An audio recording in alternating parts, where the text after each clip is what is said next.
All right, welcome back to Aegis Defense, and here we are in our workshop where we're going to go over something pretty special today. We have some historical pieces that we're going to be covering as we introduce a new series, and we're actually going to be partnering with a group, 2F Tactical, down in New Prague, Minnesota.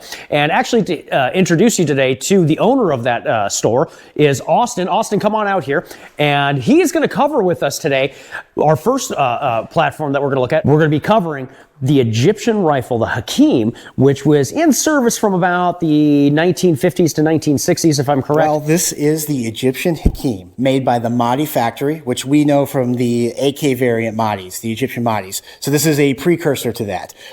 These are copied rifles. The Swedish made the Human, or the AG M42 rifles in 1942, which was one of the semi-auto rifles available during World War II. They got copies of them and decided to make their own. The major differences between this and that rifle is it is an adjustable gas block, unlike the AG-42. It is also chambered in 8mm Mauser versus the 6.5 Swede cartridge, much more readily available around the world at the time than the 6.5 by 55 Swede cartridge. If you look very carefully here at the actual gas system, it'll look familiar. This is where Stoner pulled his gas system from, the AG-42 and the Hakim. He copied the gas impingement system that they use and used it in his AR variants, where it started with the AR-18 and then obviously the AR-15. Oh, yes, Saint Eugene Stoner. Gotta love him. And correct me if I'm mistaken here, that later on they would actually, after the 1950s, 1960s, they ended up chambering this in 7.62 by 39 as well. They have some variants of other cartridges. Not familiar with this particular one, 7.62 by 39, but I do know that they did it in 308. There was some variants done in 308 because NATO, Egypt ended up becoming very friendly with the West and went to more NATO rounds. I have not personally seen one of those available, but this is in the original 8mm cartridge that you would see. It has the ported muzzle device, just like the Human would have, very similar, at least I should say. Just a little bit larger to take the larger cartridge. They're actually really fun to shoot. So yeah, let's take a look at the real internal workings of this beauty and kind of go through the trigger and everything, go through the bolt mechanism, and kind of tell us how this thing functions. Sure. So starting with the gas system, it is an adjustable gas port. You can just dial this knob in to adjust the gas to whatever ammo you're running. This has been very important because 8mm Mauser, produced by a ton of countries, Turkey being famous for it, and they would have had access to a lot of Turkish rounds. They're super hot. So you're probably going to want to tune it if you're shooting like Turkish surplus. It has a unique loading system. So just like the rifles of the era, it is a stripper clip fed internal magazine. You can take it out. It's kind of difficult. It's not really a detachable magazine like you and I would know today. But to manipulate the bolt, you take the dust cover here, you rock it forward to catch the bolt, and you pull it back. It catches on. You would jam your cartridges in either individually or with the stripper clip right here. And it is a Mauser action, so it locks open on empty. And then once you do that, it would slam forward. That's going to give that's Hakim thumb, man. That even looks worse than Grand thumb. It's not fun. There are some videos of people slamming their fingers in there, and it looks gnarly. For the safety mechanism, it's just got a rear selector switch, somewhat similar to say a K98 style rifle on the rear of the gun. The overarching, kind of more of a thin profile stock, especially compared to some of the rifles of the time. This is a lot thinner, even though it's a relatively heavy rifle. For the trigger, it's like a 6-pound trigger pull. It's not terrible. Very similar to a mil-spec trigger in today's world. But yeah, I mean, that's how it works. It does have the ported barrel to give you some gas bleed off at the end. It does sometimes put out pretty gnarly muzzle flash at times. So it's spitting fire. I love that. Let's ghost that trigger. Bring the camera in real quick. Let's ghost the trigger real quick and see that reset in the wall. And watch him almost remove the tip of his finger again. So the wall is right there. From there, you just pull it back, and there she goes. And of course, she would keep loading itself with the bolt reciprocating back and forth till it's empty. Then it locks itself open. You'd reload the rifle and keep going.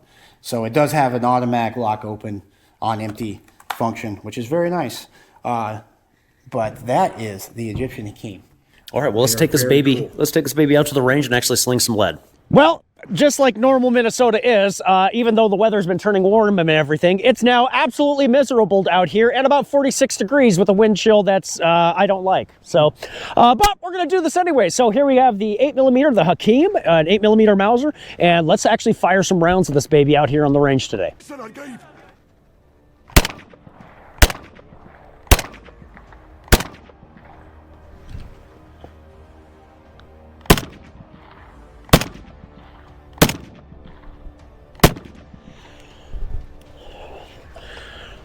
Look at that.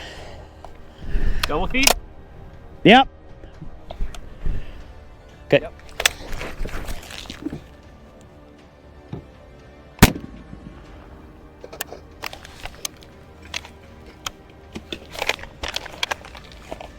That got feed too? That's the last one, but it did jam. I got more ammo. There we go. I got it out. I don't know if that last shot was usable, but that'll work. Now, one thing is really notice the recoil impulse on this thing, because it is a heavy boy, really, really low. This is really a joy to fire. This is fantastic. So, I mean, the muzzle device at the end of this is helping tame that a whole bunch. And, you know, we did have a couple failures to eject out of that, but, you know, she's an older girl, and, you know, we just got to treat her a little nice. Well, people just like seeing you load it. Well, she's full. Oh, she's already full. She's full. She's full. Okay. It's on safe. No more Got it. So feeding. it's Actually go for groupings this time, and we'll go down and check. So I'll go to the second target. Okay. All right, so let's actually let's actually go for a little bit of accuracy here and see how our groupings are going to look. We're about actually about 40-45 yards, and let's just see how it turns out. I'll go from a standing position.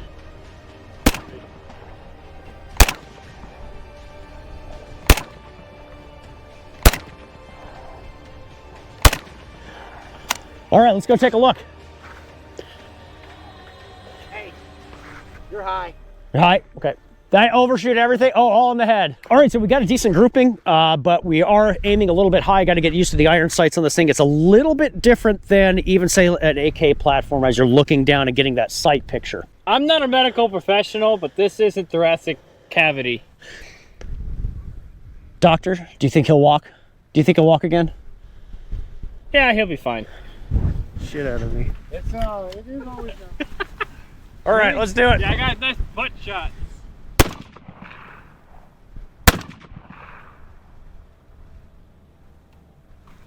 What happened? User error. There we go.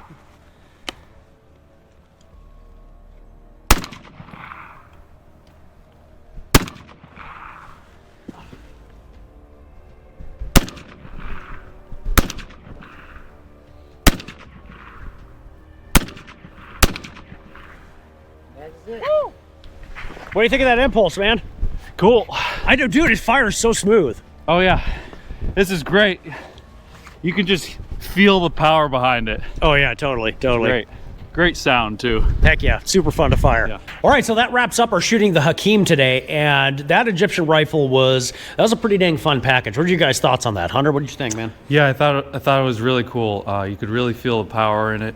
The recoil was not bad at all either, so very controllable. Surprisingly controllable. Yeah, that 8mm is definitely, that's got some ass behind it too, which is you know, and for how flat that thing shot and the recoil impulse, very, very controllable. I was too busy filming. All right, get out of here.